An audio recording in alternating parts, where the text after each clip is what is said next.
Chapter 1. The Whisper in the Wastes. For 3 solid years, this howling wasteland had been her only home. The Deadlands. A jagged scar of rock and dust where the pack banished its broken toys, its inconvenient mistakes. And Arya? She was the most broken of all. She was a ghost haunting the edges of her own life, a creature of silver hair and silent feet. The wind didn't just howl here, it scraped. It clawed at the thin furs she wore, whispering insults she already knew by heart. Barren. Worthless. Rejected.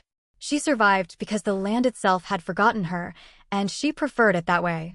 To be seen was to be judged. To be judged was to feel that agony all over again. In the beginning, the silence had nearly driven her mad. The absence of her wolf, the phantom limb of her soul ripped away by his rejection, left a void that screamed. Kian. His face was a memory she actively fought, a darkness she refused to give shape. But the Deadlands had their own magic. After the first year, something new found her. The moonlight. It wasn't just light, it was energy. It pooled in the palms of her hands like liquid ice, humming a tune only her broken parts could hear. It was the only thing that soothed the permanent, burning ache in her chest. She hated the moon. She hated the goddess who had supposedly blessed her, only to declare her barren, a fatal flaw in a world that valued heirs above all. Why would the moon offer comfort now? This new power was a cruel joke. Yet, she practiced with it. She learned to pull that silver light into her body to weave it. She wasn't a warrior. She was a survivor. She hunted rabbits, she drew water from deep, hidden springs, she slept under frozen stars. And she learned to be quiet. So quiet, she sometimes wondered if she existed at all. Tonight, the wind was different. It carried a new scent, something metallic, like blood and old power. It made the hairs on her arms stand up. She crouched low behind a black, petrified tree, her eyes scanning the cracked earth. Nothing. Just the wind, the rocks, and the suffocating weight of her solitude. She closed her eyes, pulling the moonlight into her lungs. It burned, but it was a clean burn, unlike the festering wound Kian had left. Her wolf, the one she thought was dead, flickered in her dreams. A shadow. A memory of power. A blur of fur and fangs, and then nothing. Gone. She balled her fists. The rejection trauma was a physical thing, a chain she dragged. Every day was a fight not to just lay down and let the dust take her. She was safe here. Unseen. That was all that mattered. But as she drew in her next breath, the wind changed. It stopped scraping and it spoke. It wasn't her imagination. It wasn't a memory. It was a clear, cold voice that wrapped around her skull. A whisper that sounded like 1,000 voices at once. He is dying. Arya froze, her heart stopping. He is dying and only you can save him. No. She scrambled back, pressing herself against the stone. It was a trick. A hallucination brought on by loneliness. It had to be. But the voice came again, louder this time, shaking the very ground she knelt on. Kian is dying. The voice was impossible, a phantom clawing its way back into her world, and it planted a seed of pure terror that felt sickeningly, dreadfully real. Chapter 2. The Rot in the Veins. While Arya shivered in the wastes, Kian burned in his fortress. The beta's quarters were a cage of silk and carved mahogany, and he was the monster rattling the bars. He ripped the fine linen sheets from his bed, they felt like sandpaper against his fevered skin. Every night, it was the same. The full moon was still days away, but the curse didn't care about the calendar. It simmered. His body was at war with itself. He stumbled to the mirror, his reflection mocking him. He looked pale, haunted. His eyes, once clear amber, were clouded with pain and a deep, bottomless guilt. The guilt was a poison, a slow-acting acid eating him from the inside out. This was his punishment. 3 years ago, he had stood before the pack and his alpha. He had looked at Arya, the girl whose silver hair had fascinated him since childhood, and he had broken her. I, Kian, beta of the Bloodfang pack, reject you, Arya, as my fated mate. He said the words. He had to. The alpha demanded it. His mother had insisted. She is barren, Kian. A barren mate is a dead end for our line. He had chosen duty. He had chosen power. And in that moment, he had murdered his own soul. The snap of the bond had thrown him to his knees. His wolf had howled, a single, agonizing sound of betrayal, and had not made a sound since. Now, his wolf was dying, and it was taking his body with it. He was weaker, slower. He hid the tremors in his hands. He masked the scent of decay with herbs, wolfsbane, and silver, an irony that made him want to vomit. He had to maintain the facade, because a weak beta meant a vulnerable pack, and the alpha did not tolerate weakness. He was the beta. He was the shield. He was lying. He clenched his fist, the memory of her face, shock, betrayal, then horrifying emptiness, flashing in his mind. He swept his arm across the mantle, sending silver trophies crashing to the stone floor. Why her? Why did fate have to give him the one mate the pack could never accept? A sharp knock echoed through the chamber. Beta Kian, a guard called out. Kian took a deep, ragged breath, forcing the tremors down. He draped a heavy robe over his shoulders, hiding his shaking hands. Enter. The guard kept his eyes low. A summons from the Alpha, sir. He held out a rolled scroll, sealed with the Alpha's crest. Kian didn't take it. And? Kian's voice was gravel, a shadow of its former command. The guard hesitated, a bead of sweat on his brow. The Alpha commands your presence. You are to host the moon banquet. He expects the pack to see your strength. Kian's laugh was a dry bark. Strength. He was rotting. He snatched the scroll. Is that all? The guard shifted. Sir, there is one other report. From the border scouts. Near the Deadlands. Kian's head snapped up. What? They saw something. A woman, they said. But she moved too fast. They said the moonlight, it followed her. The guard looked nervous. They called her a silver witch dot. Kian's blood went cold. Silver. The word was a knife. And deep within his chest, the dying, dormant thing he called his wolf, the part of him that had screamed in agony for 3 years, thrashed.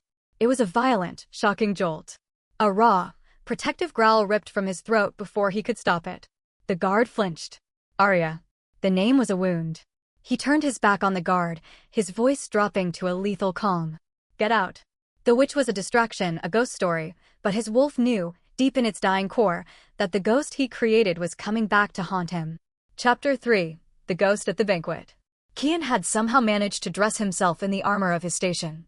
The formal black leathers were stiff, holding him upright, but a cold sweat trickled down his spine. The great hall was suffocating. The air, thick with the scents of roasted meat, spiced wine, and 100 competing wolf scents, did nothing to mask the low-grade fever that plagued him. The sound of the music was a hammer against his skull. He stood beside the Alpha's empty throne, a glass of wine in his hand. His fingers trembled. He had to stand there, he had to smile, because the Alpha's gaze was fixed on him from across the hall, judging his every move. He saw the silks, the jewels, the forced smiles of the pack. They were all hyenas, waiting for him to falter. He was the perfect beta. Composed. In control. But inside, he was screaming.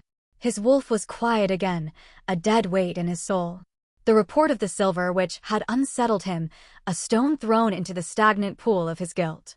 He raised his glass in a toast he didn't feel, the wine tasting like ash. What did it matter? She was gone. He had banished her. He was dying because of it, and it was just punishment. He was so lost in his self-loathing that he almost missed it. The music didn't just quiet, it stopped. The chatter died. A collective gasp sucked the air from the room. The great oak doors at the far end of the hall were open. And she was standing there. Kian's glass shattered on the floor. It wasn't possible. That wasn't Arya. The Arya he'd banished was a wisp of a girl, thin, trembling, broken.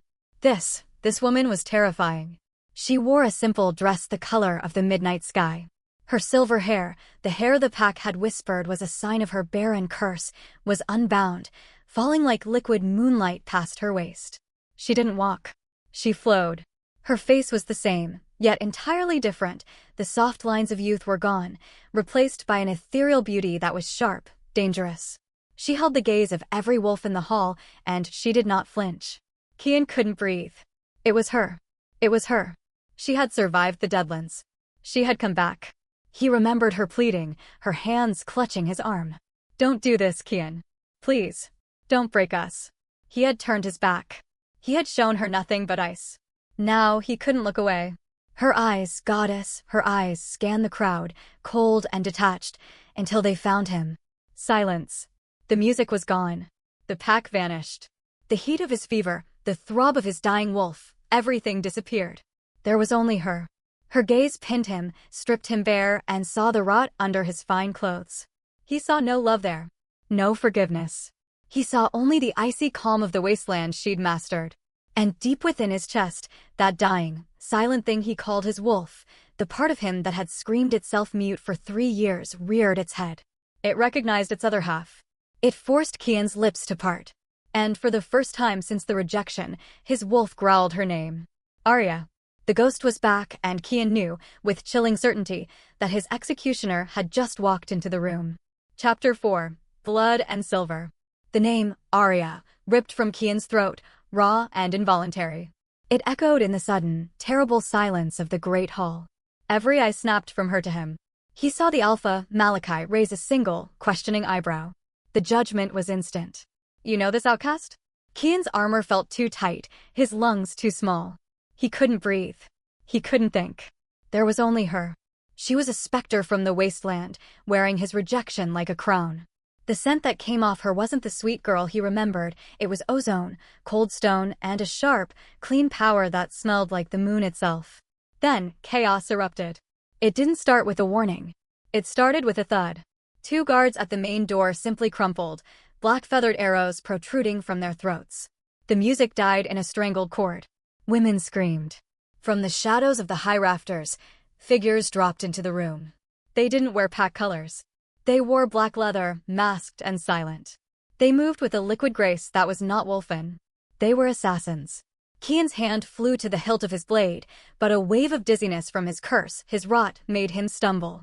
The attackers ignored the screaming crowd. They ignored the other warriors. They moved with a singular, terrifying purpose, straight for him. Protect the Alpha. Kian bellowed, forcing strength into his voice. But the first assassin was already on him.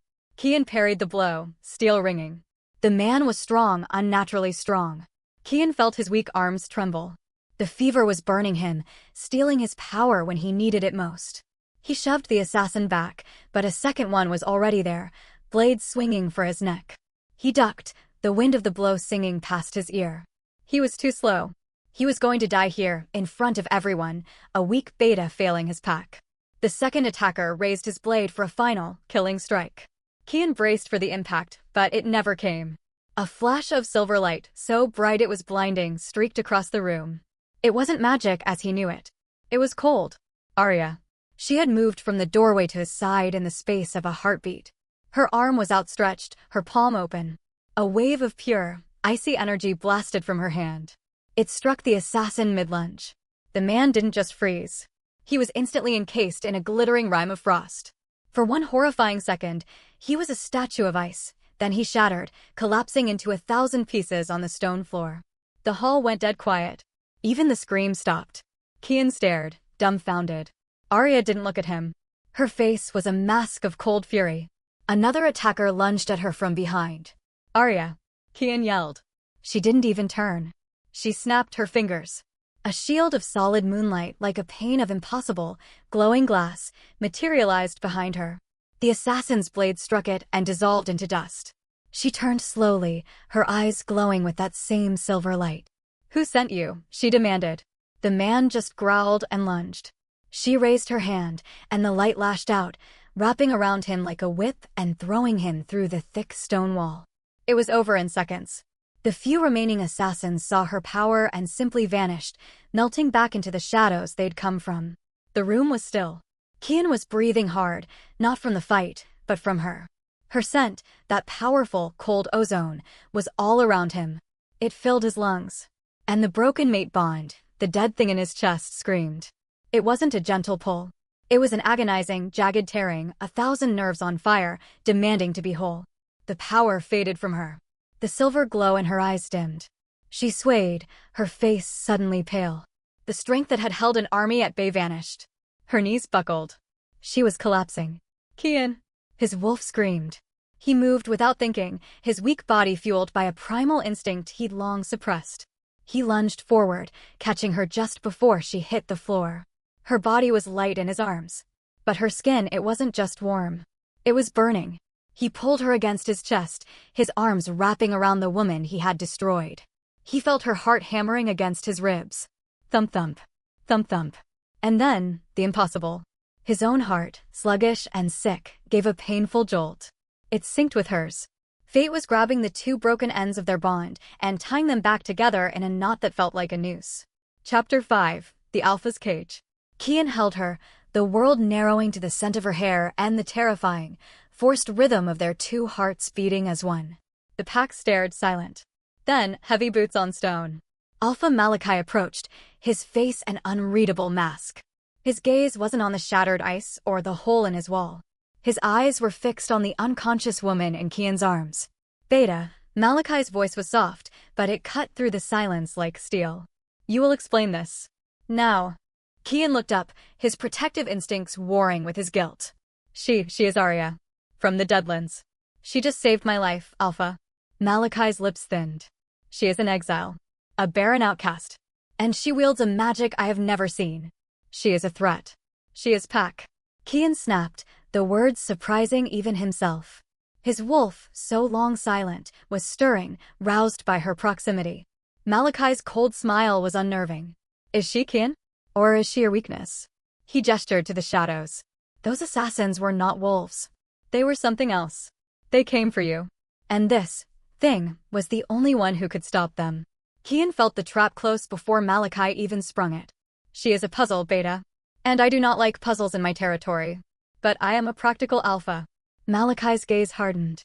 You will be her keeper. Take her to your quarters. She is under house arrest, for her protection and ours. You will guard her. You will not let her out of your sight. Kian's stomach dropped. No, not that.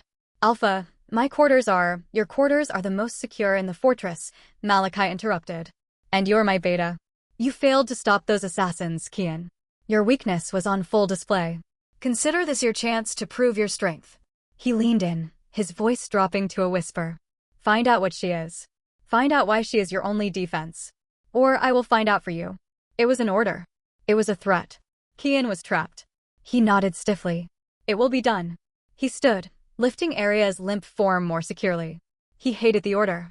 He hated Malachi for it. And he hated himself, because a dark, selfish part of him wanted her close. He ignored the stares of his pack, carrying her from the great hall.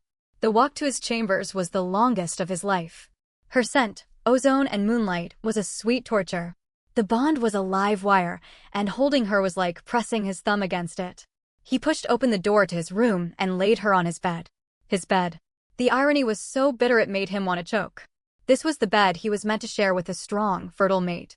Instead, it held the barren exile he had almost killed. The healers came, fussed over her, and left, reporting only that she was magically exhausted. They couldn't explain her power. Kian dismissed them, stationing guards outside his door. He was a prisoner in his own home. He dragged a heavy chair to the far corner of the room and sat. He would watch. He would guard her. He would protect her from the Alpha. But who would protect him from her? Hours passed. The adrenaline of the fight faded, and the familiar, rotting cold of his curse seeped back into his bones. The fever returned. His hands began to shake. Her presence in the room made it worse. It was like his body knew the cure was right there, but it couldn't have it. He watched the rise and fall of her chest, hating himself for the flicker of hope he felt.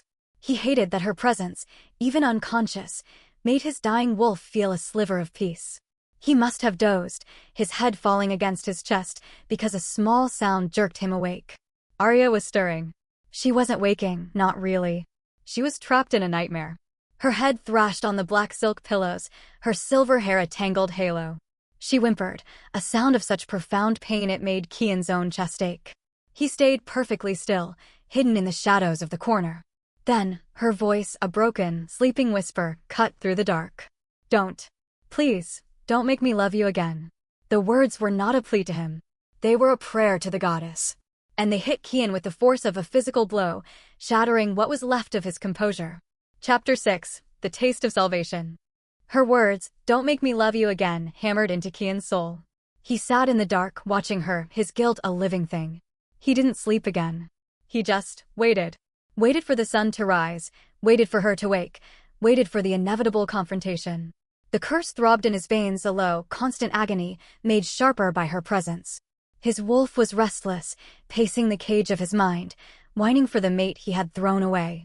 The first rays of dawn lit the room, catching the silver in her hair. Her eyes snapped open. There was no slow waking. One second she was asleep, the next she was awake, alert, and panicked. She bolted upright, her eyes wide, taking in the opulent room. "Where, you're in my quarters." Kian's voice was a low rasp. Her head snapped toward him. She saw him in the chair, and her panic vanished, replaced by an expression of such pure, cold hatred he almost flinched. "You." She spat the word like poison. "Get out." Kian stood slowly, his joints aching. "I can't. Get out. Now." Her voice had a strange resonance, a hint of the power he'd seen last night. "Alpha's orders," he said, forcing his tone to be flat, official. "You're under my protection." After the attack, she laughed. It was a shocking sound, bitter, harsh, and utterly broken. "My protection? You? You're the one who threw me to the wolves, Kian. You're the last person on this earth I would ever need protection from." She started to swing her legs off the bed, but the curse, agitated and angry, chose that exact moment to strike. It wasn't a tremor. It was a white-hot spike of agony that shot up his spine. Kian gasped, his hand flying to the wall to steady himself. He squeezed his eyes shut, trying to breathe through the sudden, nauseating pain. "What's wrong with you?" Her voice was sharp, all A&R gone, replaced by a wary, animalistic curiosity. "Nothing," he ground out, turning his back to her. He would not show her this. He would not be weak. But it was too late. Another wave hit him, 100 times worse. It was a violent, full-body spasm. The rot in his veins felt like it was boiling. His legs gave out. He crashed to one knee, a strangled groan ripping from his chest. His wolf was howling in his skull, a sound of pure agony. "You're sick," she said, her voice quiet. It wasn't a question. It was a statement. He heard her slide off the bed. He heard her bare feet on the stone floor. "Stay back," he snarled, but the command had no strength. "You're dying." She whispered it, the realization dawning in her voice. He looked up, his vision swimming. She was standing over him. The woman he'd rejected, the woman he'd called worthless, was watching him fall apart. His pride was shattered.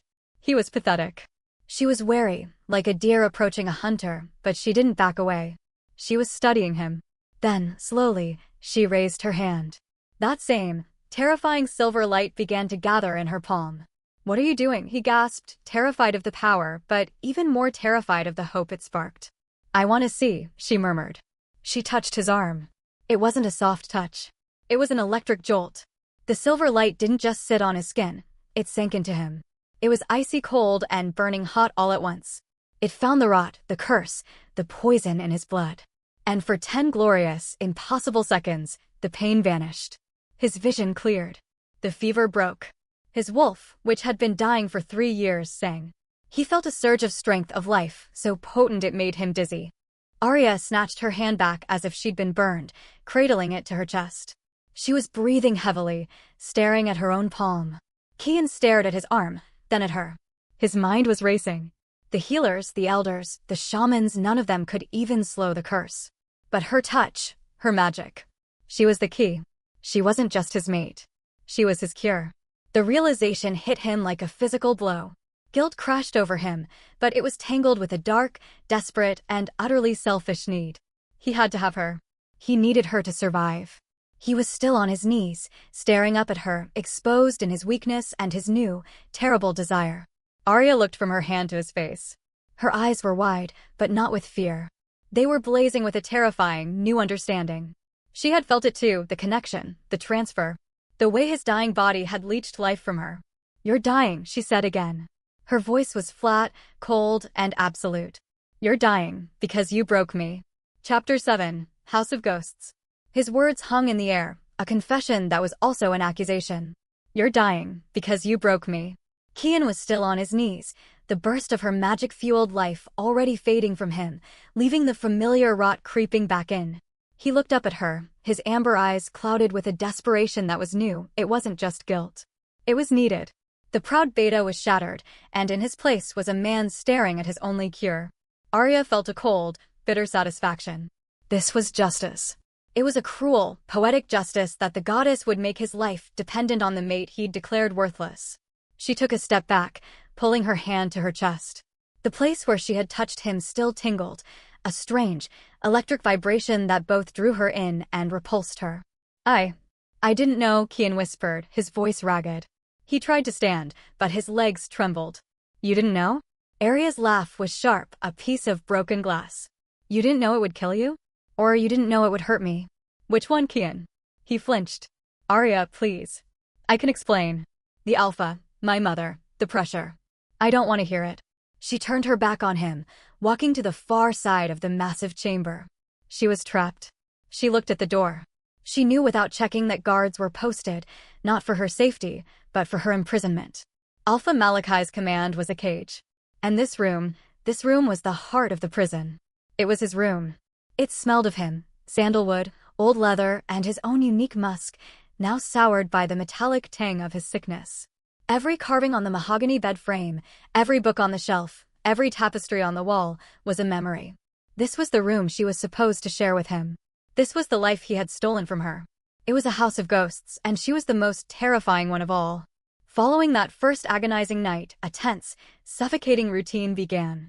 He was desperate to fix what he'd broken, but his motives were hopelessly tangled.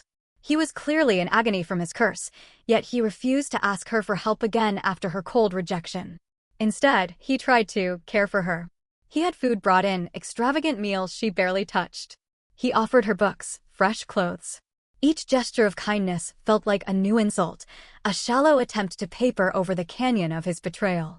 I never wanted this, he said one evening, standing by the window, his silhouette gaunt. Aria looked up from the floor where she'd chosen to sit. She refused to sit on the furniture. She refused to be comfortable in her cell. You wanted your title, she said, her voice flat. You wanted your power. You wanted to be a strong beta more than you wanted me. You made your choice, Kian. Now you're dying from it. Leave me out of it. You think I'm doing this because I want you to heal me, he demanded, a flash of his old pride sparking. I don't care why you're doing it. She was guarded, her heart locked tight. But she was aching. She was so tired of fighting. She just wanted to go back to the Deadlands, where the silence was a comfort, not a weapon. That night, she couldn't sleep. The bed was too soft, the room too quiet. Kian was asleep in the chair, his breathing shallow and ragged. The moon, her only companion for 3 years, spilled its silver light through the tall windows. She watched the light crawl across the floor, painting the room in shades of ghost white and shadow. It moved across him, and that's when she saw it. His tunic had shifted as he slept. On his back, just over his left shoulder blade, was a scar. It wasn't from a battle. It was a perfect, spiral-shaped mark like a coiled serpent. She had never seen it before. As she watched, the moonlight touched the scar. And the scar, it glowed. It wasn't her imagination. A faint, silver light pulsed from the mark, the exact same color as her own magic. It was a silent, impossible connection, a brand that proved their souls had never truly, fully separated. Chapter 8. Secrets of the Moonseer. This new reality was a torment. That glowing scar on his back was a question she couldn't answer, an open loop that kept her awake. Kian was a breathing paradox. The man who had destroyed her was marked by her, bound to her in a way she couldn't understand. She avoided him, her silence a wall. But Kian was deteriorating. The brief reprieve her magic had given him was gone, and the curse was accelerating. He was pale, sweating, and his hands shook so badly he could barely hold a cup. He was dying. He was dying right in front of her. A part of her felt the cold, hard edge of vengeance.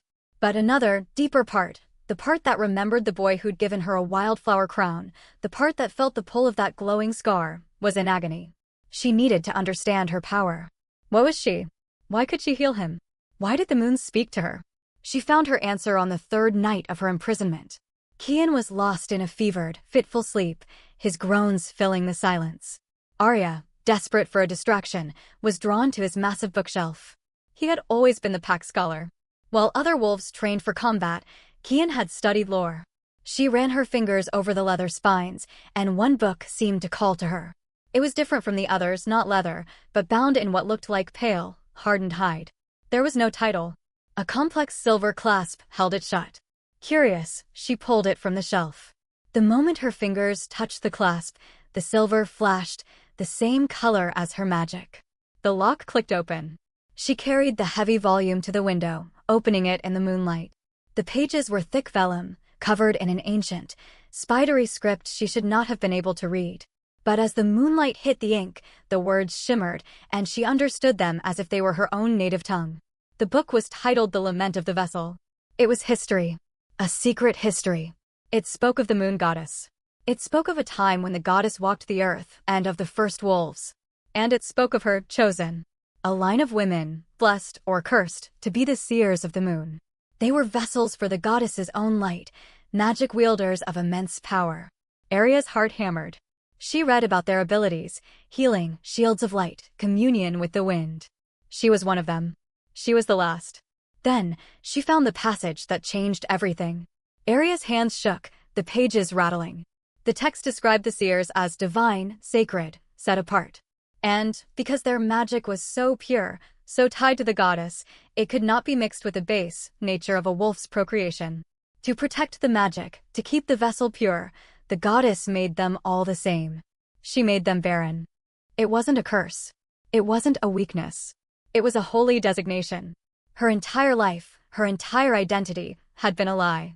The shame that had been her constant companion for 3 years, the humiliation Kian had heaped on her, the disgust from the pack, was all wrong.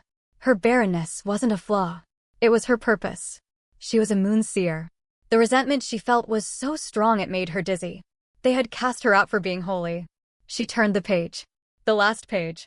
It was not history. It was a prophecy. Her blood ran cold.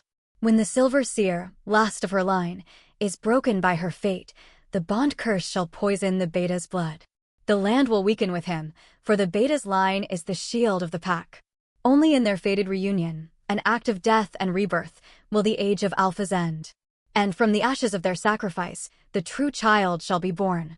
She stared at the words, her mind reeling. Reunion. Sacrifice. The age of alphas ends. The prophecy didn't just explain her past. It had just sealed her future. And it tied her, inextricably, to Kian. Chapter 9, The First Spark. After reading the prophecy, Arielle looked at Kian with new eyes.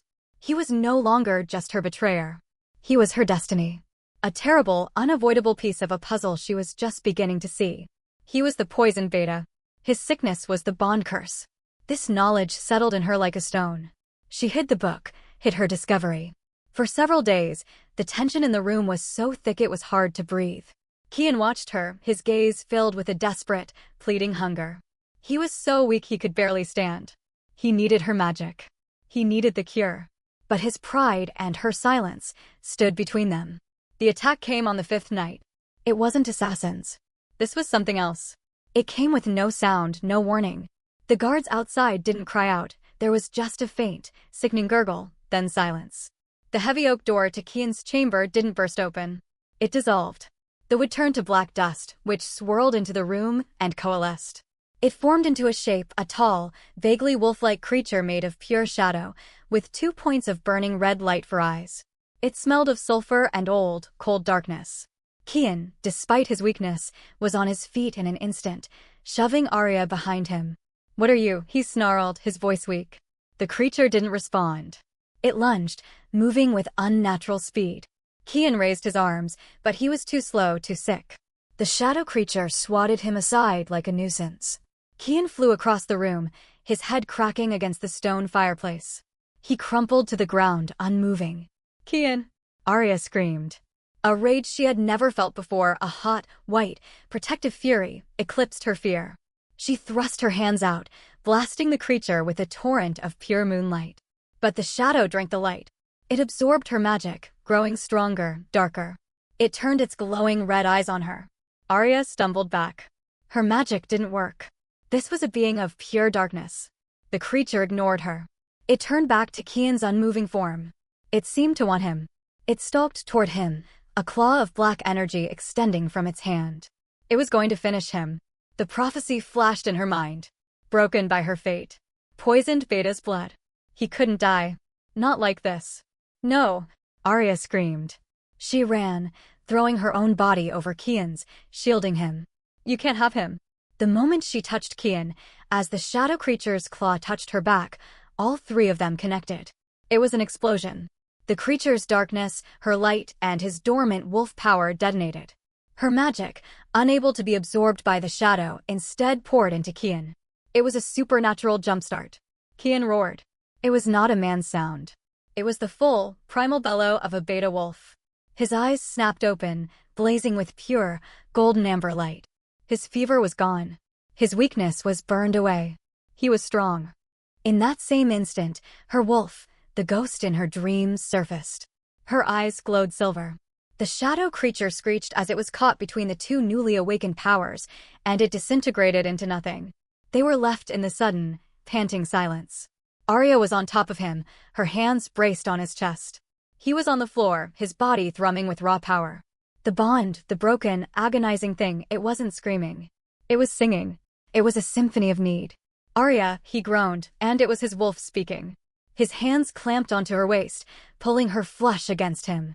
His control was gone. Her control was gone. This was instinct. This was fate. His head came up, his mouth crashing down on the pulse point of her neck. His fangs grazed her skin. Her head fell back in surrender. This was it. The mating. The reunion. But the prophecy's words echoed, an act of death and rebirth. This wasn't a choice. This was compulsion. This was the bond curse hijacking their bodies. No. She found a shred of strength. She pushed against his chest hard. Stop. Kian froze. The animalistic haze in his eyes cleared, replaced by shock. They stared at each other, horrified, their bodies still humming, their scents clinging to each other. He was panting, the desire still burning, but now it was mixed with a new, terrifying addiction. Arya, he breathed, his voice rough. I need. He was addicted to her power. He needed her to live. She scrambled away from him, her body shaking. She held up her hand, and the silver light gathered, but this time it was a weapon. Next time you touch me, Beta, she warned, her voice trembling with the effort. It will be your death. Or it will be mine. Chapter 10, The Alpha's Gaze. Kian felt whole. For the first time in 3 agonizing years, the constant, gnawing rot in his veins was silent.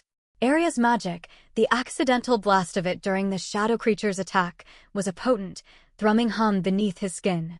He was strong. He was clear-headed. He was the Beta. The power felt incredible. It was a golden, vibrant energy that made him want to run, to hunt. He hated it. He hated it because it was borrowed. It was her. It was a drug, and she was the only source. He was addicted to the woman he had shattered, and this new strength was just a different kind of chain. He was staring out the window, his muscles tense, when the summons came.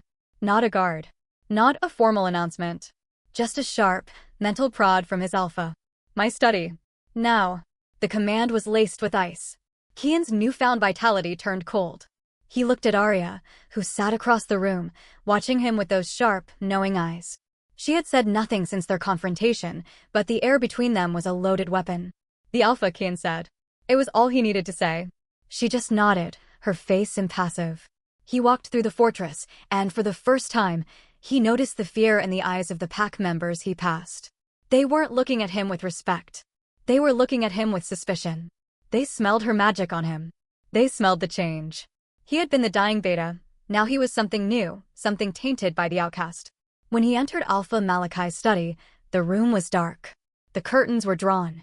Malachi sat behind his massive oak desk, his fingers steepled. He was not smiling. You look recovered, Kian. His voice was dangerously smooth. I am fit to serve, Alpha, Kian replied, his voice a careful, neutral wall. Fit? You were dying. I watched you rot for 3 years. Now, you stand before me, vibrant. Your wolf, which I have not sensed since your rejection, is suddenly awake. It stinks of her. It stinks of that which is magic. Malachi stood, his sheer size and power dominating the room. He was a predator, and Kian had just become interesting prey. What did she do to you? She is my fated mate, Kian said, the words tasting like rebellion on his tongue. The bond. The bond was broken. Malachi roared, slamming his fist on the desk. By you on my command. Because she was barren. Because she was a flaw in our line. He stalked around the desk, circling Kian like a wolf sizing up a rival. Now she returns, wielding a power I have never seen. She saves your life. And she heals you. This is not fate, Kian. This is a threat. She is not a threat, Kian said, standing his ground. The strength in his limbs gave him a courage he hadn't possessed in years. She is the victim. She was exiled for a flaw she could not control. A flaw. Malachi stopped, his eyes narrowing to slits. He leaned in, his voice dropping to a terrifying whisper. You think she is just some girl with a talent for light? I feel her power, Beta. It's an old power. in alpha-level power. It challenges the very structure of this pack. It challenges me. He saw the defiance in Kian's eyes, the new loyalty. And Malachi smiled. It was a cold, sharp-toothed expression. You are compromised, Kian. Your guilt makes you weak. Your newfound health makes you dependent. He walked back to his desk and sat. The dismissal was clear. Arya is a tool. Nothing more. Her power will be my asset, not your salvation. You will find out what she knows. You will report everything. Malachi's eyes turned to stone. And know this, Beta. If she disobeys me, if she so much as thinks of challenging my authority, I will have her head. And you, my loyal, compromised Beta, will be the one to bring it to me. Chapter 11. The Poisoned Vow. Kian returned to his chambers, the Alpha's threat echoing in his mind. He was a dead man. He was trapped between his Alpha's command and the woman who was his only cure, the woman his soul was screaming for. Arya saw the look on his face and stood. He knows, she stated. It wasn't a question. He knows you're healed. He knows it was me. He thinks you're a threat to his power, Kian said, his voice raw. He felt the walls closing in. He threatened you, Arya. He said if you step out of line, he'll order your execution. And you would stop him, she challenged, her voice cold. Kian stopped. Would he? Could he? He was one man against the Alpha. I don't know, he admitted, and the honesty of that weakness broke him. Arya looked at him, her gaze piercing. The prophecy from the vellum book, the lament of the vessel, was burning in her mind. The age of Alpha's end. Malachi's fear, it wasn't just about her magic. It was about this. He's afraid, she whispered, a sudden, shocking realization dawning. He's afraid of the prophecy. He knows what I am. She looked at Kian. Your mother. The Alpha's mother. They pushed for the rejection. They called me flawed. Cursed. They were following pack law, Kian said weakly. No, Arya said, her eyes blazing with a new cold fire. They were following their law. Kian, that book I found, it called me a moon seer. It said my barrenness was a holy gift, not a curse. A new suspicion, dark and terrible, bloomed in her mind. If my power is a threat to the Alpha, what if my flaw wasn't from the goddess at all? What if it was a lie? Kian stared at her. What are you saying? I am saying, she said, her voice shaking, that we've been playing. Both of us. Kian, energized by her magic and a new, desperate need for the truth, made a decision. Come with me. He grabbed her hand. The contact was electric and he didn't let go. He pulled her from the room, past the confused guards. He didn't take her to the library. He took her down, into the catacombs beneath the fortress, to a place only the Beta line knew. The Beta Archive. It was a small, stone-walled room, protected by blood magic, filled with the private journals of his ancestors. My mother told me this was our history, Kian said, lighting a lantern. The air was cold and smelled of dust and secrets. Arya didn't wait. She went straight to the shelf holding the most recent volumes. She found his mother's journal. Kian found the journal of Lyra, the previous Luna, Malachi's mother. They opened the books. They read. And the truth, written in elegant, damning script, unspooled before them. It wasn't a prophecy. It was a conspiracy. Arya found the passage first, in Lyra's hand. The seer line has surfaced again. The old texts warn that a seer bonded to a Beta creates a new line, a line that will eclipse the Alphas. This cannot be allowed. Kian's blood ran cold. He read from his own mother's journal, a reply to Lyra, then we must ensure the bond never happens. We will use the old magic. We will declare her barren. A blood vow on her cradle, and the girl will be untouchable. A poisoned vessel. Arya dropped the book. It hit the stone floor with a dull thud. It wasn't the goddess. It wasn't fate. It was them. Two jealous, power-hungry women. They had cursed her as a baby. They had made her barren. They had engineered her entire life of shame. They had forced Kian's hand, ensuring their sons would never be challenged. Her rejection wasn't a tragedy. It was an assassination. Her hatred for Kian, the burning acid she had carried for 3 years, evaporated. It was gone. He was just a puppet, same as her. Her rage, now purified, found its true target. Not Kian, but the system that broke them. The Alpha. Kian looked at her. He saw the devastation, the fury, the release. Arya, he choked out. They destroyed us. He reached for her, his hands trembling. They took you from me. She didn't pull away. Not this time. She fell into him, and he crushed her to his chest. He was her betrayer, but he was also her only ally. It was a kiss not of love, but of pure, molten fury. I was hungry. It was hopeless. It was inevitable. It was a promise, sealed in the tomb of his ancestors' lies. It was a declaration of war. Chapter 12. The Walls Have Ears. They broke apart, breathing hard. The kiss had changed everything. It was a match thrown on gasoline. The fury was still there, but now it was a shared fire, burning against a common enemy. The taste of him was a confusing mix of guilt and home, a paradox she couldn't solve. Kian gripped her arms, his golden eyes blazing with a clarity she had never seen. The fog of his guilt was gone, burned away by the revelation. He was finally, truly awake. "Arya," he said, his voice rough. I have to say it. I was a coward." His confession was blunt, brutal. There were no excuses. "They put the pressure on me, yes. They told me it was my duty. But I chose," he said, his voice breaking. "I was terrified of losing my title. I was a fool, so desperate for Malachi's approval that I threw away my own soul. I don't deserve you. I don't deserve your forgiveness." He looked at her, his heart in his eyes. "But I love you. I never, ever stopped loving you. Even when I was hating myself for what I did, I loved you."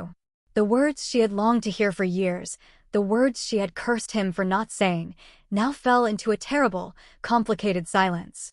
She believed him. And it made everything harder. She pulled back, holding up the journal.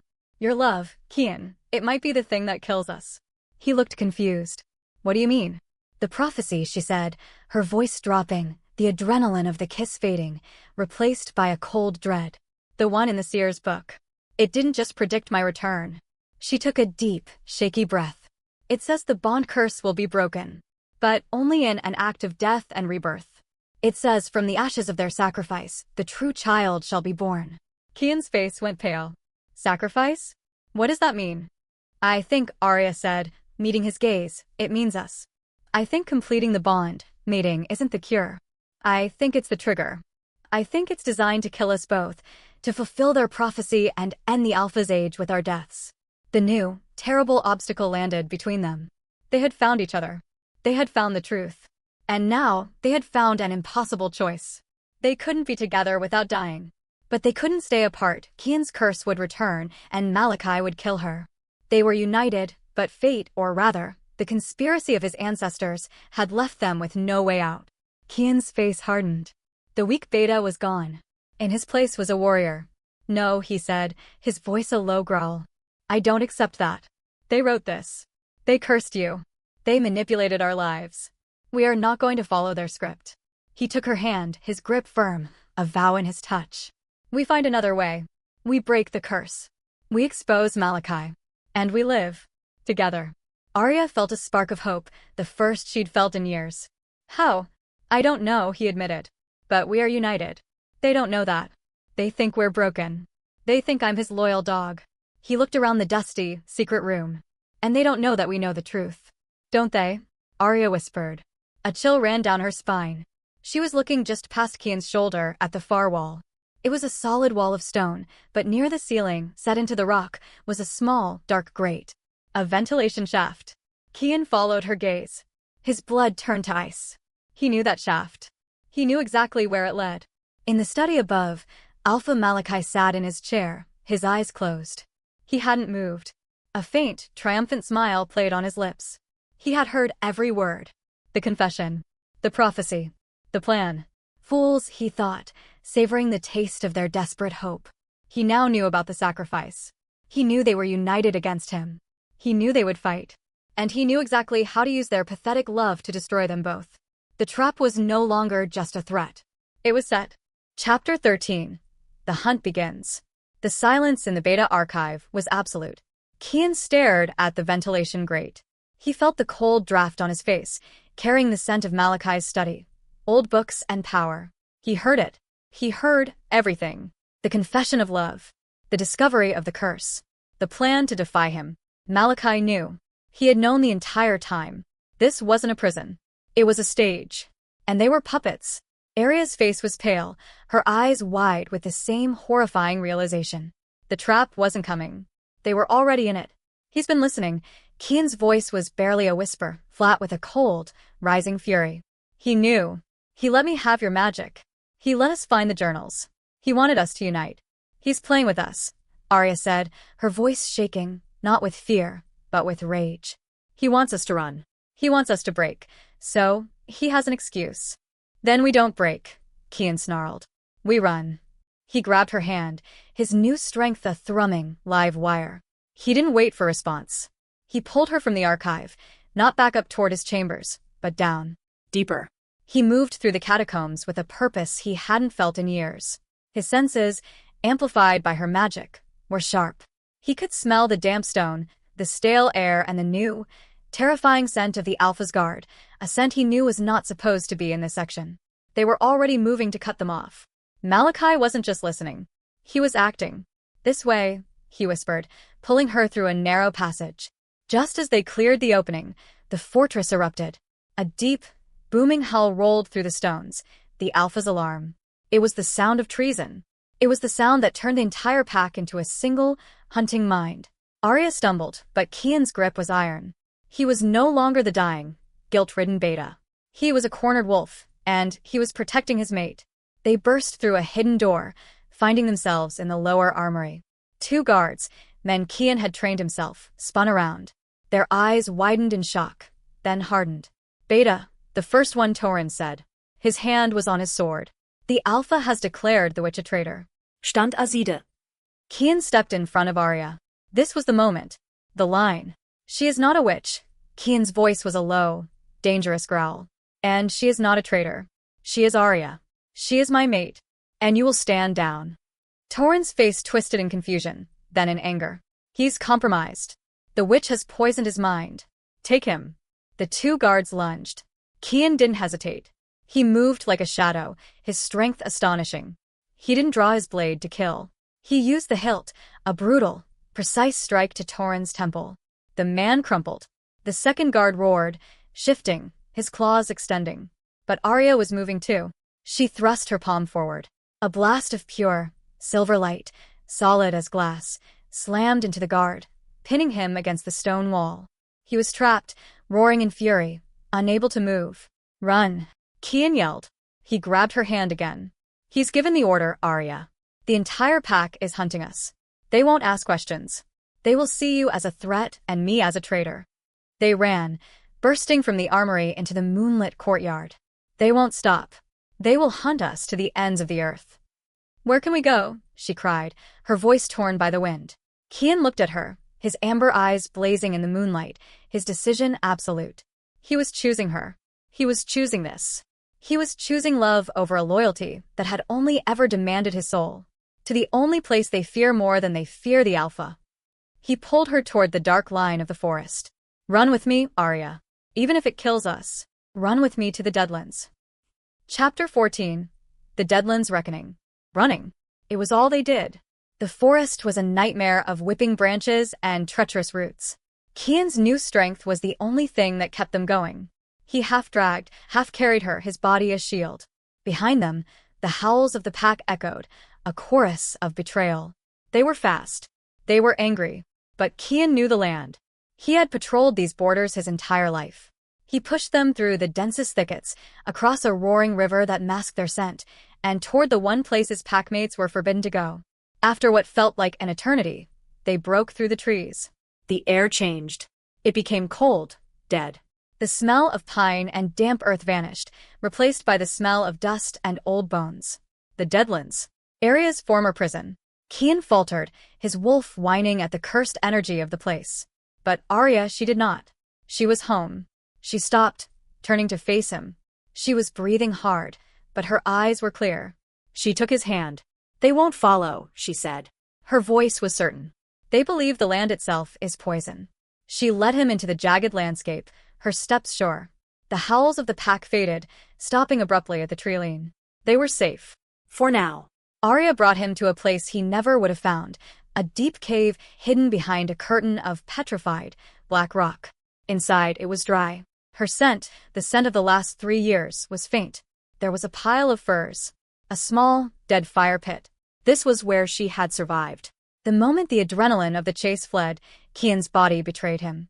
The borrowed magic, the fuel he had been running on, vanished. It didn't fade. It was like a light switch being flipped. The agony of the curse returned instantly, 100 times worse. He gasped, a violent shiver racking his body. He collapsed against the cave wall, the fever, the rot, returning with a vengeance. Kian, Arya cried, rushing to him. He was pale, his skin already clammy. It's gone, he choked out, his teeth chattering. Arya, the magic, it's burning out. I can't. He was dying. He had helped her escape, only to die in her arms. No, she said, her voice fierce. She knelt before him, grabbing his face. I won't let you. She looked at him, her silver eyes filled with a terrifying, desperate resolve. The prophecy. An act of death and rebirth. Their sacrifice. Arya, no. Kian groaned, even as his body instinctively leaned into her touch. It could kill you. It could kill us both. And this won't, she countered, her voice raw. Look at you. You have hours, maybe less. Malachi is waiting for us out there. This is the only way. She looked around the cave, at the full moon now rising, its pure, white light flooding the deadlands. This was her place. Her magic was stronger here. You said we will find another way. What if the prophecy is the way? What if the sacrifice isn't our lives? What if it's the curse? What if it's the old magic they used to bind me? He was shaking too badly to argue. He was so cold. He was so tired of fighting. He looked at her, the woman he had loved, betrayed, and now followed into exile. I choose this, she whispered, her voice breaking. I choose us. I would rather die with you than live without you. She kissed him. It was not the hungry, furious kiss from the archive. This was a claim. It was a surrender. She pulled his cold body down onto the furs. The moonlight flooded the cave, turning her skin to liquid silver, her hair to a halo of light. She was the moonseer, and this was her sanctum. When they came together, it was not just a physical act. It was a detonation of magic. The bond didn't just heal. It was reformed. Kian felt her light, her pure, divine magic, pour into him. It did not just pause the curse. It incinerated it. It burned the rot from his veins, cauterizing the wound in his soul. It was agony. It was ecstasy. He roared, a sound that was both wolf and man, as his own golden power, healed and whole, rose to meet hers. The cave filled with a blinding light. The broken ends of their souls snapped together. And in that brilliant, shining moment, they were one. The curse was gone. They were alive. They had won. Chapter 15. The Silver Trap. Kian woke to the most profound sense of peace he had ever known. He was warm. He was strong. The constant, low-grade thrum of sickness that had been his companion for 3 years was gone. His veins felt clean. His wolf, healthy and whole, was a calm, happy weight in his chest, purring, its nose pressed against the new, shining mate bond. He was healed. He was redeemed. He opened his eyes. The first light of dawn was filtering into the cave. Arya was asleep in his arms, her silver hair spread across his bare chest. She was so beautiful it hurt to look at her. He held her, memorizing the line of her jaw, the soft curve of her lips. He had done this. He had gotten her to safety. He had broken the curse. They had faced the prophecy, and they had won. He gently brushed the hair from her face. He whispered the words into her skin, a new vow. No one will ever mock you again. I swear it. A sound. It was tiny. A single grain of sand skittering down the rock face outside the cave. Kian was on his feet in a silent, fluid motion, his new, uncorrupted instinct screaming. He gently covered Arya, his body moving between her and the cave entrance. He was no longer a beta. He was a mate protecting his territory. He stalked to the mouth of the cave, peering out. His heart stopped. They were surrounded. But it wasn't the pack. It wasn't the guards from the fortress. These were wolves he had never seen before. They wore black, unmarked leather armor. Their eyes were cold, dead. The Alpha's elite guard. The shadows Malachi kept for his dirtiest work. And with them, fanned out in a perfect, inescapable semicircle, were the assassins from the banquet. The ones who were not wolves. The trap. It hadn't been the chase. It hadn't been the pack. This was the trap. Malachi had known. He had let them run. He had let them hide. He had waited for them to complete the bond, to trigger the prophecy, to do whatever it was they had just done. He had wanted them to heal Kian. He had wanted them to mate. Kian's blood ran cold. This was never a hunt. It was a harvest. Arya, wake up. We have to fight, he roared. Arya was awake instantly, her eyes wide, pulling the furs around her. She saw the figures at the cave mouth. Kian didn't wait. He let his wolf take him. He exploded from the cave, a blur of rage and power. He was whole. He was strong.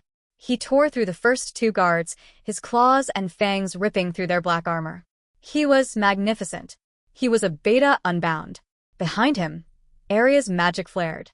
Silver whips of light lashed out, binding the assassins, throwing them back. She was a goddess of light, and he was her warrior. They were a perfect, lethal team. They were winning. The elite guards were strong, but Kian was stronger. The assassins were fast, but Arielle's light was faster. Kian saw an opening, a gap in their line. He ripped a spear from one guard's hand and hurled it, pinning another to a petrified tree. Arielle, run. To the rocks. Go. She hesitated, her face pale. Kian, no. Go. I will hold them. I will find you, he bellowed, throwing himself at two more guards. He saw her turn. He saw her run. A fierce, bloody joy filled him. He would die here, but she would be free. He was ready. Arielle broke free of the fight, scrambling toward the jagged cliffs. And a figure stepped out from behind a spire of black rock, directly in her path. It was Malachi. He wasn't even breathing hard. He hadn't been part of the fight. He had just been waiting. Arya, Kian screamed. Malachi didn't look at him. He looked at Arya, a cold, curious smile on his face. So, he said, his voice calm. It is done. He backhanded her. It was a casual, brutal movement. Arya's head snapped back, and she crumpled to the dust, unmoving. No. Kian's roar was a sound of pure, soul-tearing agony. His focus shattered. He turned, abandoning the fight, his only thought to get to her. In that single, distracted second, one of the elite guards slammed the butt of a silver-lace spear into the back of Kian's skull. The world didn't go black. It exploded in white-hot pain. He crashed to his knees, his new, healed body failing him. He saw Malachi looming over Arielle's still form. He saw the cold dawn light. And as he fell, he felt something impossible. The full moon, though it was morning, shattered in his mind. The prophecy had begun. He had failed. Chapter 16. The Alpha's Price. Cold. The first sensation was a brutal, paralyzing cold. Kian's head felt like it had been split open with an axe. He tasted blood, metallic and thick. He tried to move, but his arms were bound, stretched wide and chained to a wall. He was not in the Deadlands. The smell of damp stone and misery told him everything. He was in the dungeons. The chains were silver. The metal seared his skin, a constant, agonizing fire that warred with the healed, whole bond inside him. His wolf, so strong just hours ago, was a caged, roaring thing, throwing itself against the walls of his mind. Where was she? Arya. He tugged against the restraints, the silver links biting deep. The movement sent a wave of nausea through him. He was weak. Not from the curse. That was gone. But from the savage blow to his skull and the poisoning touch of the silver. Footsteps echoed in the corridor, heavy and unhurried. Alpha Malachi entered the cell. He wasn't flanked by guards. He was alone, his face a mask of calm, cold satisfaction. He looked at Kian, chained and bleeding, and a small, disappointed sigh escaped him. You are a failure, Kian, Malachi said, his voice casual, as if discussing the weather. Not just as a beta, as a pawn. Kian lunged, a useless, furious gesture that snapped his body back against the stone. The chains held. Where is she? What have you done with her? You bastard. Malachi merely smiled. She is being prepared. For the ritual. Ritual? Kian's mind raced. You wanted us to mate. You wanted the curse broken. Of course I did, Malachi scoffed, beginning to pace the small cell. Did you really think I wanted a dying beta? You were useless to me. A pathetic, whining shell, rotting from the inside out. I needed you strong. I needed your bloodline, your power, healed and ready. And she was the key. You used me, Kian spat, the words thick with hate. You used her. I used everyone, Malachi corrected, his voice dangerously soft. You think this started 3 years ago? With your pathetic rejection? This started the day you were born. The day she was born. Kian's blood went cold. My mother, your mother, they cursed her. Malachi laughed. It was a deep, chilling sound that held no humor. My mother was a fool. She, and yours saw a threat. I saw an opportunity. Their petty little blood vow to make her barren, that was just the first step. It marked her. It made her the perfect vessel, a bottle waiting to be filled. But the real plan? That was always mine. Kian stared, the sheer scale of the betrayal crushing him. What plan? The prophecy, Kian, Malachi said, his eyes glittering. The age of Alpha's end. The true child shall be born. My mother thought it was a threat to our line. I knew it was a recipe. A recipe for ultimate power. He leaned in, his voice dropping to a conspirator's whisper. The seer's divine magic, bonded to a strong beta bloodline, it creates a new kind of wolf. A power greater than any alpha. My mother wanted to prevent its birth. He smiled, a terrible, sharp-toothed expression. I want to be its father. The sickness of it, the pure, calculated evil, hit Kian with the force of a physical blow. You're going to? No. She is the vessel, Kian. You were just the key. Your betrayal broke her, which made her strong. Your love healed you, which opened her. You did all the hard work for me. Malachi's face was transformed by a grotesque, greedy hunger. And now she is ready. Her sacrifice will be to me. The child? It will be my heir. The age of alphas will not end. It will be perfected. Under my eternal rule. You are a monster. Kian choked out, his entire world dissolving. I am a king, Malachi replied. And you? You are the fool who brought me my queen. He turned, his dark victory complete. Bring him, he called to the guards waiting outside. He needs to watch. The pack must see the price of treason. And I want him to see, with his own eyes, what he truly sacrificed for. Kay gasped, a brutal, paralyzing cold. Kian's head felt like it had been split open with an axe. He tasted blood, metallic and thick. He tried to move, but his arms were bound, stretched wide and chained to a wall. He was not in the Deadlands. The smell of damp stone and misery told him everything. He was in the dungeons. The chains were silver. The metal seared his skin, a constant, agonizing fire that warred with the healed, whole bond inside him. His wolf, so strong just hours ago, was a caged, roaring thing, throwing itself against the walls of his mind. Where was she? Aria. He tugged against the restraints, the silver links biting deep. The movement sent a wave of nausea through him. He was weak. Not from the curse, that was gone, but from the savage blow to his skull and the poisoning touch of the silver. Footsteps echoed in the corridor, heavy and unhurried. Alpha Malachi entered the cell. He wasn't flanked by guards. He was alone, his face a mask of calm, cold satisfaction. He looked at Kian, chained and bleeding, and a small, disappointed sigh escaped him. You are a failure, Kian, Malachi said, his voice casual, as if discussing the weather. Not just as a beta, as a pawn. Kian lunged, a useless, furious gesture that snapped his body back against the stone. The chains held. Where is she? What have you done with her? You bastard. Malachi merely smiled. She is being prepared. For the ritual. Ritual? Kian's mind raced. You wanted us to mate. You wanted the curse broken. Of course I did, Malachi scoffed, beginning to pace the small cell. Did you really think I wanted a dying beta? You were useless to me. A pathetic, whining shell, rotting from the inside out. I needed you strong. I needed your bloodline, your power, healed and ready. And she was the key. You used me, Kian spat, the words thick with hate. You used her. I used everyone, Malachi corrected, his voice dangerously soft. You think this started 3 years ago? With your pathetic rejection? This started the day you were born. The day she was born. Kian's blood went cold. My mother, your mother, they cursed her. Malachi laughed. It was a deep, chilling sound that held no humor. My mother was a fool. She, and yours saw a threat. I saw an opportunity. Their petty little blood vow to make her barren, that was just the first step. It marked her. It made her the perfect vessel, a bottle waiting to be filled. But the real plan? That was always mine. Kian stared, the sheer scale of the betrayal crushing him. What plan? The prophecy, Kian, Malachi said, his eyes glittering. The age of Alpha's end. The true child shall be born.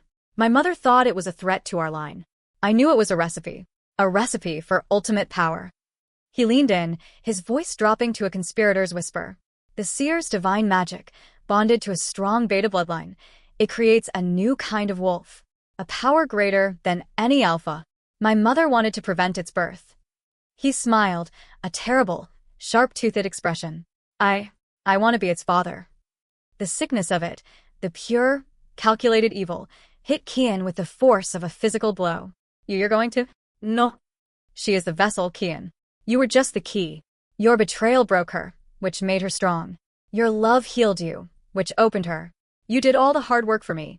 Malachi's face was transformed by a grotesque, greedy hunger. And now she is ready. Her sacrifice will be to me. The child? It will be my heir. The age of alphas will not end. It will be perfected. Under my eternal rule. You are a monster. Kian choked out, his entire world dissolving. I am a king, Malachi replied. And you? You are the fool who brought me my queen. He turned, his dark victory complete. Bring him, he called to the guards waiting outside. He needs to watch. The pack must see the price of treason. And I want him to see, with his own eyes, what he truly sacrificed for. Chapter 17. The Silver Gown. Arya woke to the scent of lavender and cedar. Her head throbbed, a dull ache behind her eyes. She was not in the cave. She was not in a cell. She lay on a bed of impossibly soft, black silk, in a room so opulent it could only be Luna's chamber.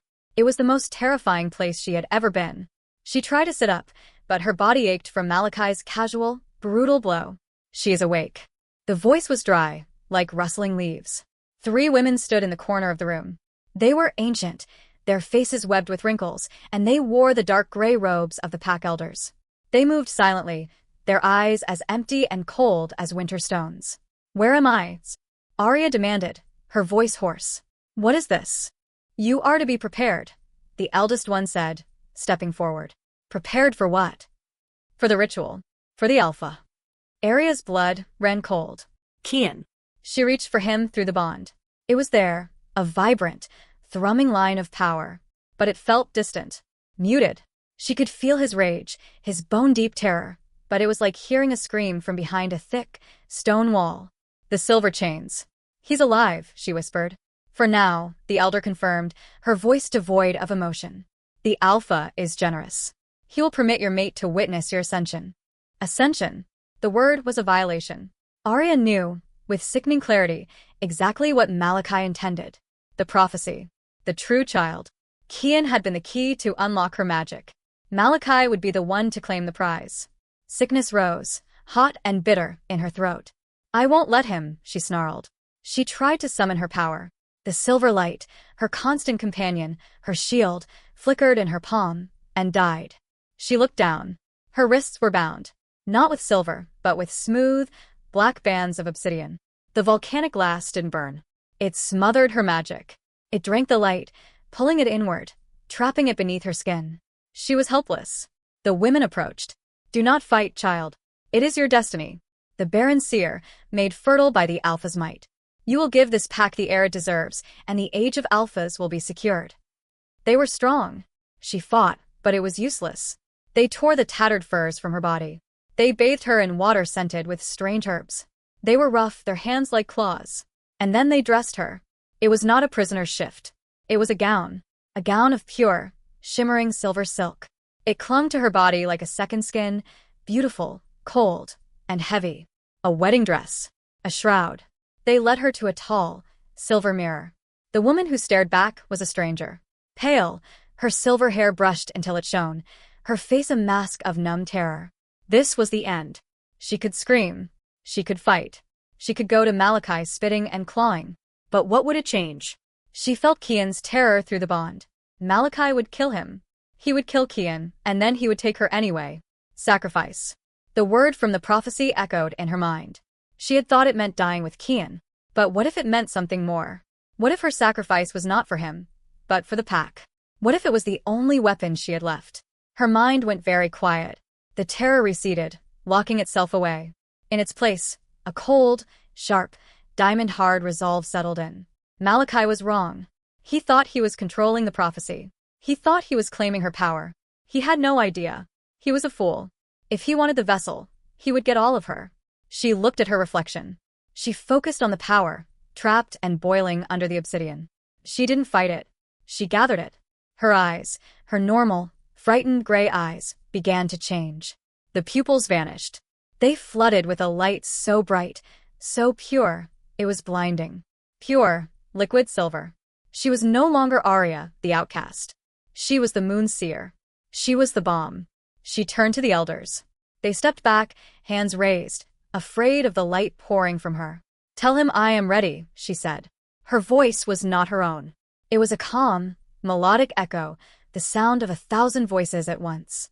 She had one final message. A key. A release. "Tell Kian," she said, her silver eyes unblinking, "that I forgive him." It was a goodbye. It was an "I love you." And it was her final, devastating acceptance of her fate. Chapter 18. The snapping of the bond.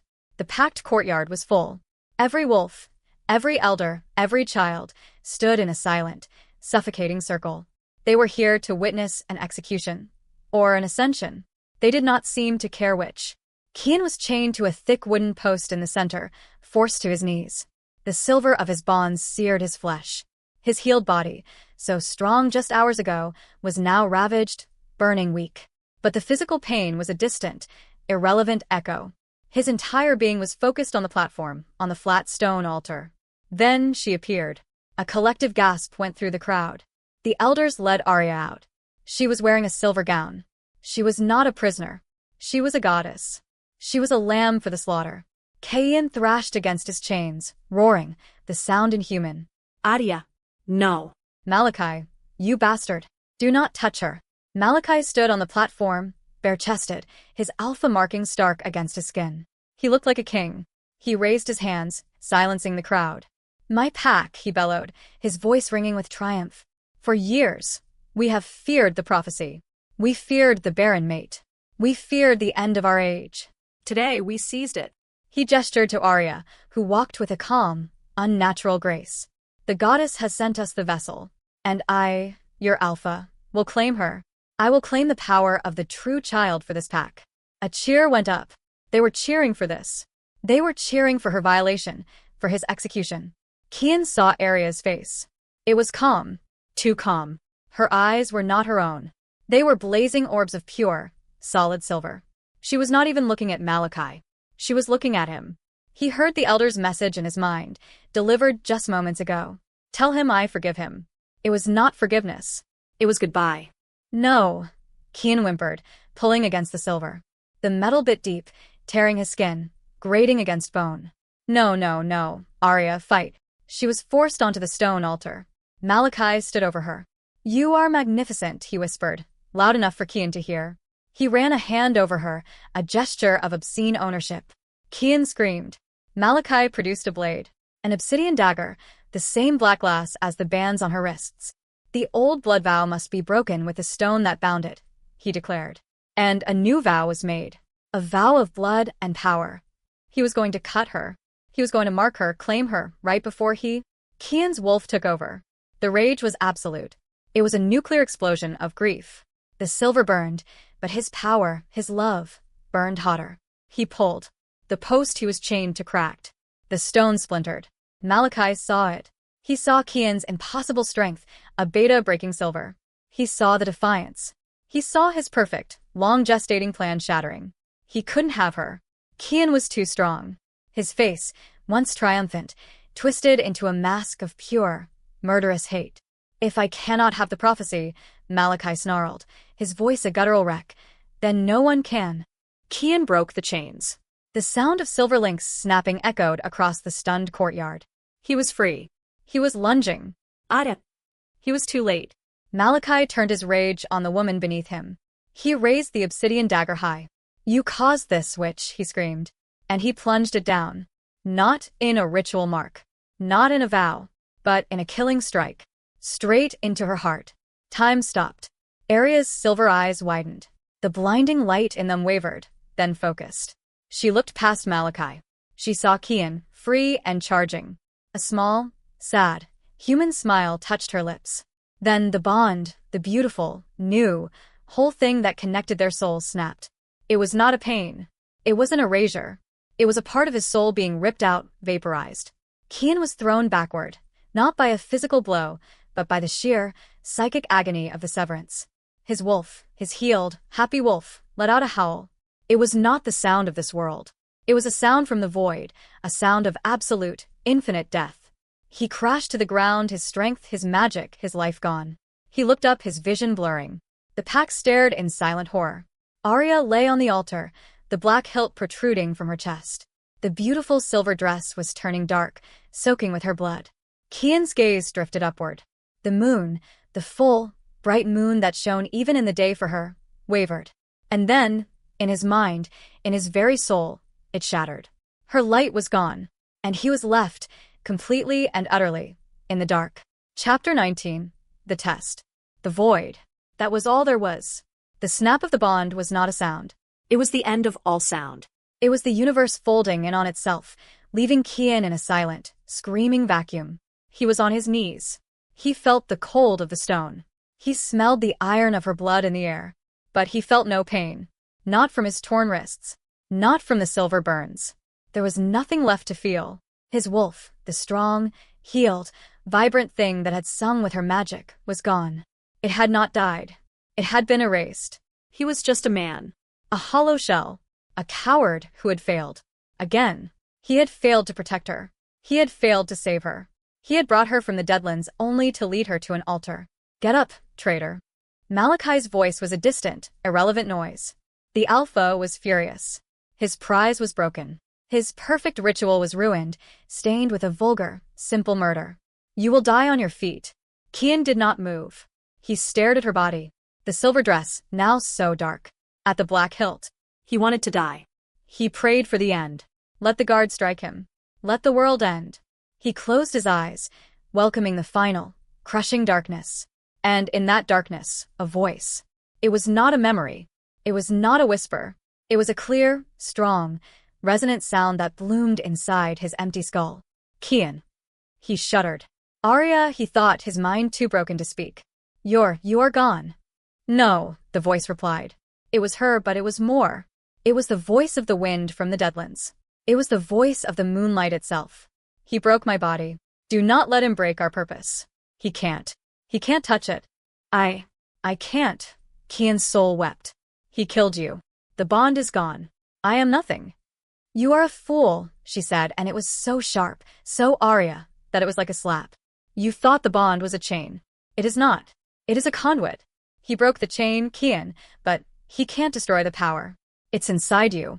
I am inside you. I am your strength. The prophecy, it was never about our death. It was about him. The grief was still there, a mountain range on his chest. But beneath it, a tiny, silver ember sparked. Her. Love wasn't your punishment, my Kian. Her voice softened, wrapping around his broken heart. It was your test. You failed it once. You chose duty over me. Do not fail it now. Atonement is not dying for me. It is living for what we started. Forgive yourself. Your guilt is his last weapon. Take it from him. Forgive yourself. And fight. Forgive himself. How? He had led her to her death. But her words were the key. Forgive yourself. He took a breath. He had been a coward. He had been a fool. He had been proud. And he loved her. He had loved her more than his title, more than his life. He accepted his flaws. He accepted his failure. And in accepting it, he finally let it go. Kian opened his eyes. The courtyard, the pack, the dead body of his mate, it all snapped back into sharp, agonizing focus. But the void was gone. Malachi was stalking toward him, his blade raised. You will join your witch in the afterlife. Kian looked up. His amber eyes were no longer dull with despair. They were ignited. And woven through the golden light of his wolf was a new, brilliant, blinding silver. No, he said. He stood up. The silver chains on his arms, the ones that had been searing his flesh, began to scream. The pure, divine light of the moon seer, now permanently bonded to his soul, declared war on the metal. The silver sizzled. It glowed white-hot, then melted. The chains dissolved, turning to slag that dripped to the stone floor. The pack gasped. Malachi stopped, his eyes wide with a new, genuine fear. Kian was no longer the beta. He was no longer a traitor. He was an avenger. He was her living will. And he was finally truly free. Chapter 20. The pack divided. Kian stood free, the molten silver hissing at his feet. He was radiating an aura that no one had ever seen, the raw, golden power of a beta wolf, intertwined with the cold, divine light of the moon seer. He felt Arya. She was not a voice anymore. She was a presence. She was the strength in his limbs, the ice in his veins, the righteous, burning purpose in his soul. He looked at Malachi, and for the first time, he saw the Alpha not as a king, but as a small, terrified man who had just made a fatal mistake. What are you? Malachi stammered, taking a step back. His plan was in ruins. His arrogance was shattered. He turned to his elite guard. He is a monster, a creature of dark magic. Seize him. Kill him. The guards, the pack, they hesitated. They were frozen. They had just watched their Alpha, in a fit of rage, murder the woman he claimed was a holy vessel. And they had just watched the traitor, Beta, melt silver chains with his bare hands. They were trapped between two impossible forces. Their entire world was breaking. He lied to you. Kian's voice boomed. It was his, but it resonated with her power, carrying clear and sharp to every corner of the courtyard. He told you she was a curse. He told you I was a traitor. He pointed a glowing hand at the altar, at her still form. That woman was Arielle, the last moon seer, a holy vessel of the goddess. And Malachi knew it. Murmurs erupted. This was heresy. This was treason. He told you she was barren. Kian continued, his voice a hammer of truth. His mother and my mother cursed her as a child. They used dark magic to make her barren because they were terrified of this prophecy. They were afraid of a power they could not control. Lies. Malachi roared, but his voice was thin, desperate. Is this a lie? Kian held up his hand, and the silver-gold light flared, so bright it made them wince. This is her magic. She healed me. She healed the bond curse that Malachi's own mother created. He didn't want to stop the prophecy. He wanted to steal it. He wanted to force her, to claim her power, to make himself a god. The truth of it, the sheer, narcissistic evil, settled over the pack. They looked at their Alpha, his hands still red with her blood. They saw the truth. He murdered her. Kian bellowed, his grief a weapon. When he knew he couldn't control her, when he saw me break free, he killed her. Is that your king? Is that your divine right? Or is that a monster? The pack was now a living, breathing thing divided. A schism had ripped through them. The Alpha's elite guard, bound by blood oaths, raised their blades. But others, the younger wolves, the ones who had watched Kian suffer, the ones who had seen Arielle's power, were looking at Kian. Torin, the guard from the armory, was shaking. He looked from Malachi to Kian. He's right. I saw her power. It was clean. It was light. Then stand with me, Kian commanded. He was not asking. He was not leading a rebellion. He was finishing a war. His grief had found its purpose. He was not here to rule. He was here to end this. He has broken the sacred law. He has murdered a child of the goddess. He has betrayed the pack. Kian looked at Malachi. Your age is over. He charged. The courtyard exploded. It was not a battle. It was a civil war. Wolves who had grown up together, trained together, now tore at each other. Torin and a dozen others roared for the seer and slammed into the Alpha's elite. It was chaos. It was blood. And at the center of it, Kian moved, a blur of golden fur and silver light, his eyes locked on the black-hearted Alpha who had taken everything. Chapter 21. The Battle of Bloodfang. The courtyard was a living nightmare. Steel on steel, claw on fur. Kian was at the heart of the storm, a whirlwind of gold and silver. He was not just a wolf. He was an avatar. Her magic, her soul, moved with him. A black-armored guard swung a blade at his head. A shield of pure light materialized, shattering the steel. Another wolf lunged. Kian swatted him aside, his silver-laced claws sending the wolf flying. He felt no pain. He felt only a vast, cold, righteous certainty. He moved through the battle, his eyes locked on his only target. Malachi. The Alpha was a beast. He had shifted into his war form, a massive, 9-foot-tall monster of black fur and red eyes. He was primal rage, a force of nature, tearing through the wolves loyal to Kian. He was strong. He was an Alpha. But he was alone. Kian met him in the center of the blood-slicked stones. You took everything from me? Kian roared, his own shift tearing through his skin. He was a huge, amber-furred wolf, but his fur was different. Streaks of pure silver, like her hair, were woven through his coat. His eyes glowed with their combined power. She was nothing. Malachi snarled, lunging. A tool. And you were the fool who sharpened her for me. The clash was titanic. Alpha versus Beta. But the beta was something more. Malachi was raw, savage strength, all teeth and claws. Kian was powerful. He was faster, more focused. He was fueled by a love that had transcended death. He matched Malachi, blow for blow, his silver-laced claws raking open the alpha's dark hide. Malachi roared in pain and fury. The silver light burned him. It was anathema to his dark, selfish soul. Kian felt her presence, a calm hand on his raging heart. His strength is built on fear, Kian. Ours is built on love. Break him. Malachi was losing. He knew it. The beta was stronger, faster. His own pack was divided, horrified. In a final, cowardly move, he disengaged from Kian and lashed out, grabbing Torin, who was fighting nearby. He clamped his massive jaws around Torin's neck, holding the loyal wolf as a shield. Yield, beta, he gurgled, blood in his teeth. Or this one dies. Kian froze. He saw the cowardice. He saw the pathetic, terrified man beneath the monster. You are no alpha, Kian growled, his voice a low vibration. You are just a shadow. In that second of distraction, as Malachi gloated over his hostage, Kian moved. He did not charge. He vanished. He dropped low, a streak of gold and silver, ducking under Torin's arm. Malachi's eyes widened, too late. Kian drove his claws, now blazing with a white-hot silver fire, straight up. He drove them deep into Malachi's chest, through bone and sinew, and into the alpha's black heart. Malachi gasped. The fire burned him from the inside out. The massive, black-furred form convulsed and shrank, the shift receding. He was just a man again, his eyes wide with shocked disbelief. He looked down at the silver light pouring from his chest. The prophecy. He whispered. Then he fell, dead. Silence. The fighting stopped. The pack, bruised and bleeding, stared. Kian stood over his fallen alpha, panting, the silver light fading from his fur. He did it. He had avenged her. He had saved them. He turned to the pack. And he stumbled. A collective gasp. Kian looked down. He hadn't seen it. In Malachi's final, desperate move, as Kian had struck, the alpha had lashed out. A broken spear tip, one of the black, obsidian blades from the assassins, was embedded deep in Kian's side. The same dark glass that had smothered her magic. The same dark glass that had killed her. The silver light in Kian's fur sputtered. The magic was being drained. He fell to his knees.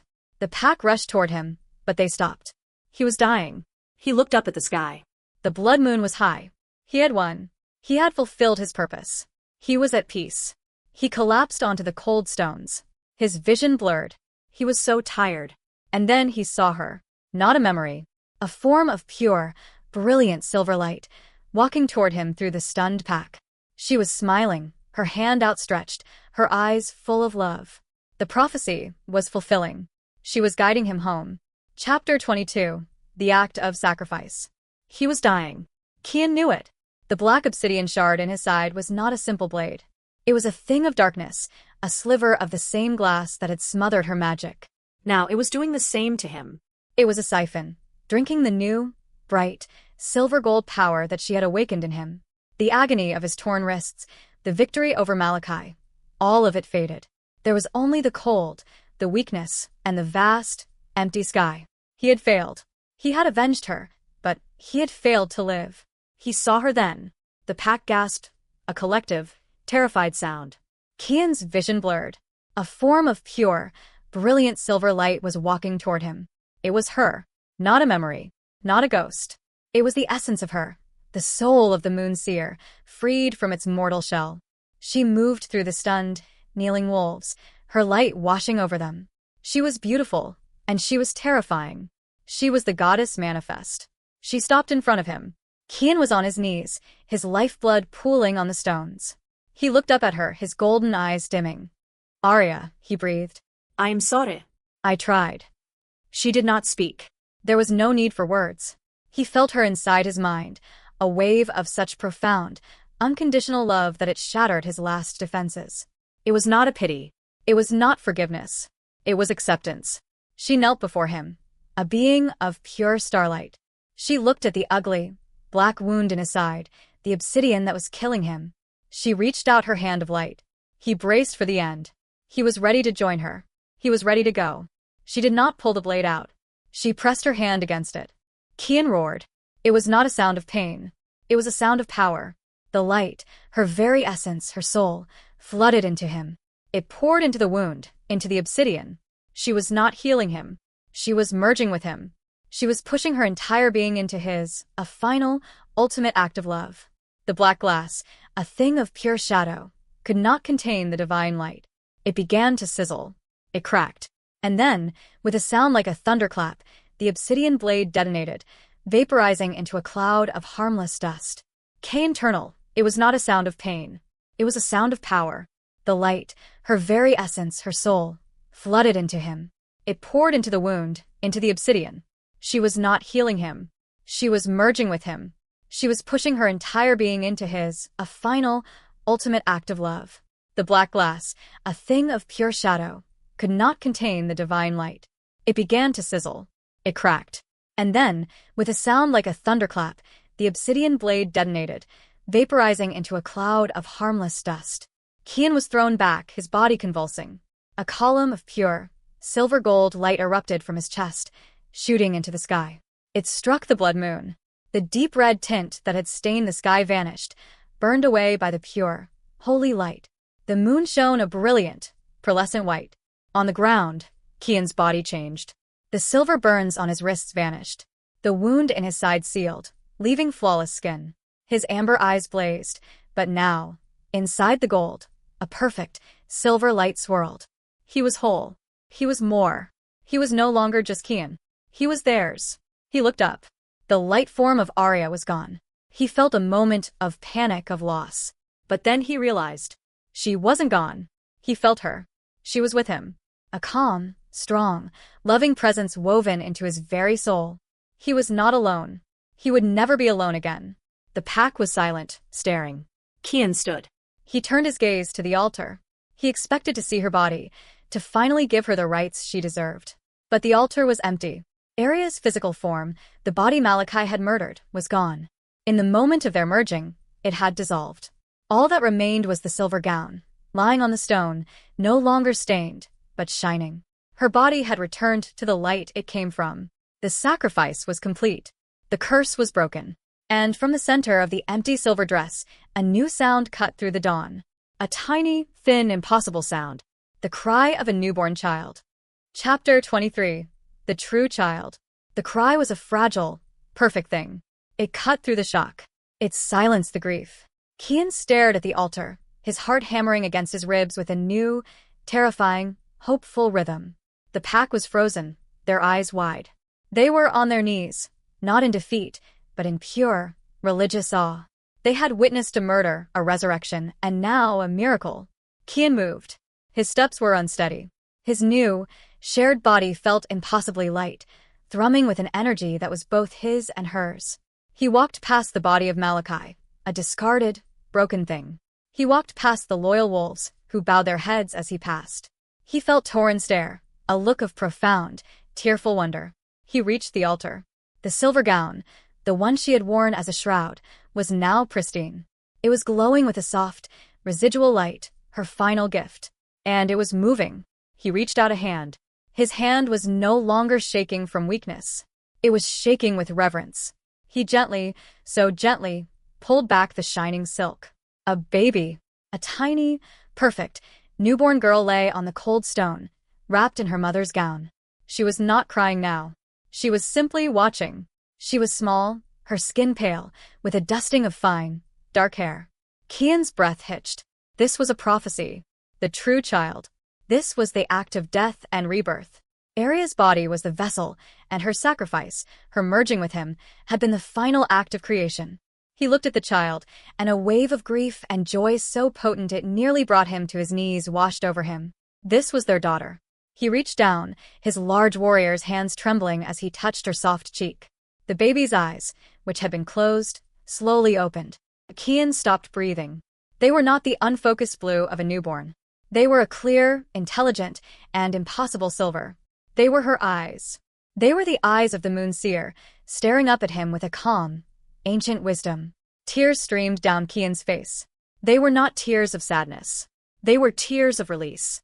The guilt he had carried, the cowardice, the failure, it was all washed away in that silver gaze. This was his redemption. This was her legacy. He slid his hands beneath the child, lifting her from the altar. She was light, so light. He pulled her to his chest, the silver gown soft against his skin. He held her, his daughter, their daughter. He held her close, a fierce, protective growl rumbling in his chest. This was his new purpose. He turned to the pack. They were watching him, their expressions broken and remade. They were looking at their new alpha.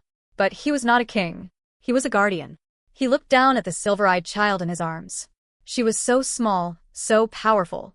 A new era had been born in blood and sacrifice, but it would be raised in love. He thought of Arya. He thought of the years of shame she had endured. He thought of her being called barren, worthless. He pressed his lips to the child's forehead. "No one," he whispered, his voice thick with a new, unbreakable va. "No one will ever mock your mother again." Chapter 24. The Silver Moon. Years passed. The land healed. The Bloodfawn Pack, a name synonymous with Malachi's dark, ambitious rule, was no longer a name. They were the Silver Moon Pack now.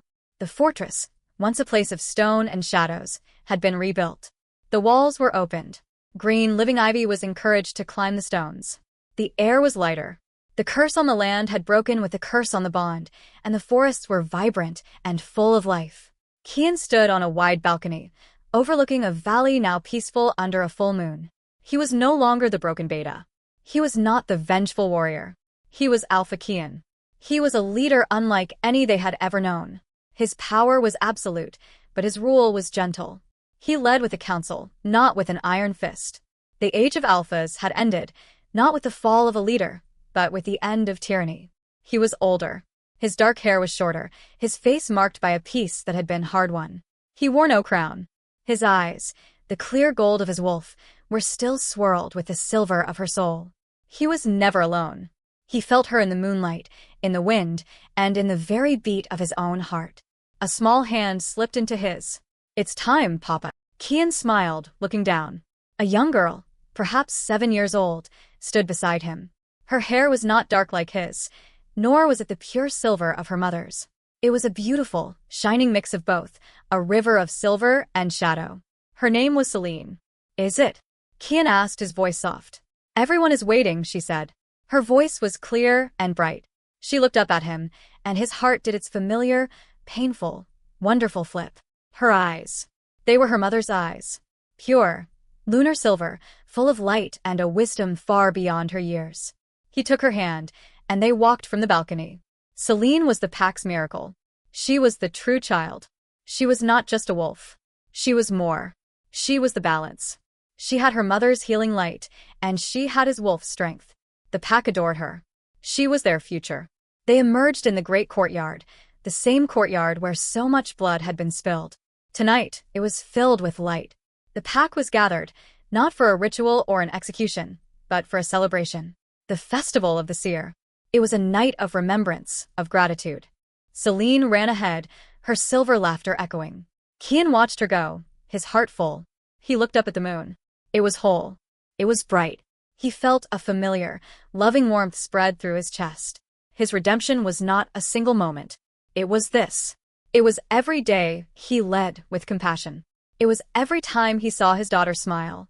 It was the peace he had brought to the people his family had almost destroyed. The once barren maid had not just birthed a child. She had birthed a new era. Kian had been the cowardly beta, the guilt-ridden protector, and the redeemed avenger. Now, finally, he was just a father. He was a leader. He was at peace. His love was his legacy. And it was enough.